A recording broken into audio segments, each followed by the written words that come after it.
PFI पर कार्रवाई के बाद इंदौर पुलिस के इंटेलिजेंट विंग के प्रमुख रजत सकलेचा ने पीएफआई के कार्यकर्ताओं के खिलाफ लगातार कार्रवाई जारी रखने के संकेत दिए हैं। 70 से 75 कार्यकर्ताओं को चिन्हित किया गया है। बैन लगने के बाद इन कार्यकर्ताओं की भूमिका का जांच करने के लिए इन कार्यकर्ताओं को चिन्हित किया गया है। पीएफआई पर कार्रवाई के बाद इंदौर पुलिस के इंटेलिजेंट विंग के प्रमुख रजत सकलेचा ने पीएफआई के कार्यकर्ताओं के खिलाफ लगातार कार्रवाई जारी रखने के संकेत दिए हैं। 70 से 75 कार्यकर्ताओं को किया गया है चिन्हित।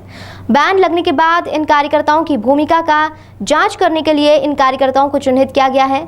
जकात के नाम पर लिया जाता था चंदा। खरगोन दंगे और सीएए एनआरसी सहित अन्य जगहों पर पीएफआई के कार्यकर्ताओं की भूमिका सामने आई है। एनआईए के द्वारा जिस तरीके से पिछले दिनों कार्रवाई की थी उसे देखते हुए पीएफआई से जुड़े कुछ लोग अलग अलग क्षेत्रों में जाकर गिरफ्तारी के विरोध में भड़काने का काम कर रहे थे। उसी को देखते हुए अब्दुल सईद, दानिश, यूसुफ और मौलाना नामक कार्यकर्ताओं पर कार्रवाई की गई है। इंदौर पुलिस ने धारा 151 के तहत कार्रवाई की है। पकड़े गए आरोपियों के कैरल कनेक्शन भी खंगालने में पुलिस जुटी है। वहीं जवाहर मार्ग स्थित पीएफआई के कार्यालय पर एहतियात के तौर पर पुलिस लगा दी गई है। जैसा कि सबको विदित है, 22 तारीख को एनआईए के द्वारा कार्रवाई की गई थी, जिसमें कि जो स्टेट फंक्शनरी हैं पीएफआई के, उनके विरुद्ध उनके द्वारा कानूनी कार्रवाई की गई है। तत्पश्चात कल स्थानीय स्तर के जो पीएफआई के कार्यकर्ता हैं और जो संगठन के पदाधिकारी हैं, उनके द्वारा विरोध प्रदर्शन किया जा रहा था अलग अलग जगहों पर, और लोगों को भड़काने का प्रयास किया जा रहा था कि पीएफआई अच्छा काम कर रही है और सरकार उनके विरुद्ध कार्रवाई करके गलत कर रही है। इसी के आधार पर उनके विरुद्ध प्रतिबंधात्मक कार्रवाई कर उन्हें जेल भेजा गया है। तो ये 4 व्यक्ति हैं और कल रात्रि में पीएफआई के ऊपर बैन हुआ है, जिसका स्टेट नोटिफिकेशन भी अभी प्रक्रियारत है। जैसे ही वो हमें प्राप्त होता है अग्रिम कार्रवाई की जाएगी। सर, कुछ मिला किस तरह से ये लोग तैयार करते थे, किस तरह से इनका पूरा मूवमेंट रहता था, कुछ जानकारी आई? तो जैसा कि सभी जांच एजेंसियों ने पाया है इसमें कि अलग अलग जगहों पर इनके सम्मेलन हुआ करते थे, केरल से लेकर राजस्थान, बिहार, झारखंड, अलग अलग जगह, और पूरे राज्य और देश भर से लोग वहां पर जाके उन सम्मेलनों में शामिल होते थे। साथ ही ये व्हाट्सएप पर अपने यूट्यूब वीडियोस और अलग अलग तरह की भड़कालू चीज़ें भेजा करते थे, जिससे कि लोगों को दुष्प्रेरित किया जा सके और वो राष्ट्र के खिलाफ कार्रवाई कर सके। तो फंड कहाँ से आते हैं? जैसा कि अभी तक हमें जानकारी पता चली है कि एक फ़ंड है जो सेंट्रलाइज इनका केरल में स्थान ग्रुप है, वहाँ से प्राप्त होता था। साथ ही स्थानीय स्तर पर ज़कात के रूप में जो पैसा होता है या अन्य कोई और आदमी अगर दान देना चाहता है तो उसको समझाते थे कि इनका संगठन अच्छी कार्रवाई कर रहा है, इसलिए वो इनको दान दिया जाए। अभी हाल ही में खरगोन के दंगों के समय भी इन्होंने पैसा इकट्ठा किया है, एनआरसी के विरोध प्रदर्शन के समय पैसा इकट्ठा किया है। तो अलग अलग मुद्दों पर इन लोगों ने समय समय पर पैसा इकट्ठा किया।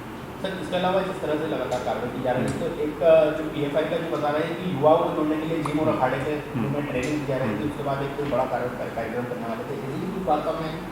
तो इनके अलग अलग ऑर्गेनाइजेशंस हैं, जैसा कि टोटल 9 ऑर्गेनाइजेशंस बैन हुए हैं इंक्लूडिंग पीएफआई। तो उसमें कैंपस फ्रंट ऑफ इंडिया है जो स्टूडेंट्स को जोड़ता है, महिलाओं को जोड़ने वाला है, बालकों को जोड़ने वाले भी अलग अलग ऑर्गेनाइजेशंस हैं। तो इनका अभी जैसे जैसे जांच में पता चलता जाएगा कि ये किस किस तरह से उनको ट्रेन करते थे, क्या सिर्फ पाठ्यक्रम के आधार पर करते थे या शारीरिक क्रियाओं के माध्यम से भी करते थे, ये जाँच में खुल के आएगा। सर, किन लोगों को अभी तक पकड़ा, किस तरह का कामकाज से जुड़े हुए थे ये लोग? तो इसमें एक अब्दुल सईद टेलर हैं जिनके खिलाफ कल 151 की कार्रवाई की गई है। उनकी दर्जी की दुकान है, कोई टाइल्स का बिज़नेस करता है, कोई सीएनसी का बिज़नेस करता है। तो अलग अलग बिज़नेस करने वाले लोग हैं जो पीएफआई से जुड़े हुए थे, जिनको गिरफ्तार कल किया गया है और पूर्व में भी किया गया। तो कितने लोग हैं अभी क्योंकि इंदौर में काफ़ी खजराना, आज़ाद नगर, चंद्र नगर और क्या जानकारी मिली और आगे की किस तरह की कार्रवाई रहेगी?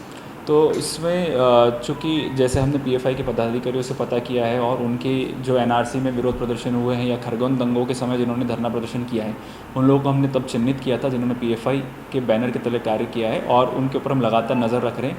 जो भी ऐसी कार्रवाई कर रहा है या जो अभी भी संगठन के साथ जुड़ा है, तो नोटिफिकेशन के पश्चात उनके खिलाफ कानूनी कार्रवाई की जाएगी। सर, चूँकि अब पीएफआई पे बैन लग चुका है और उनके कार्यकर्ताओं को गिरफ्तार भी किया जा चुका है, तो जो निचले स्तर पर जुड़े हुए थे उन लोगों पर इंदौर पुलिस या आपके द्वारा किस तरह की कार्रवाई की जाएगी? तो जैसा कि मैंने आपको बताया कि सेंट्रल नोटिफिकेशन जारी हो गया है और स्टेट नोटिफिकेशन भी जारी हो रहा है।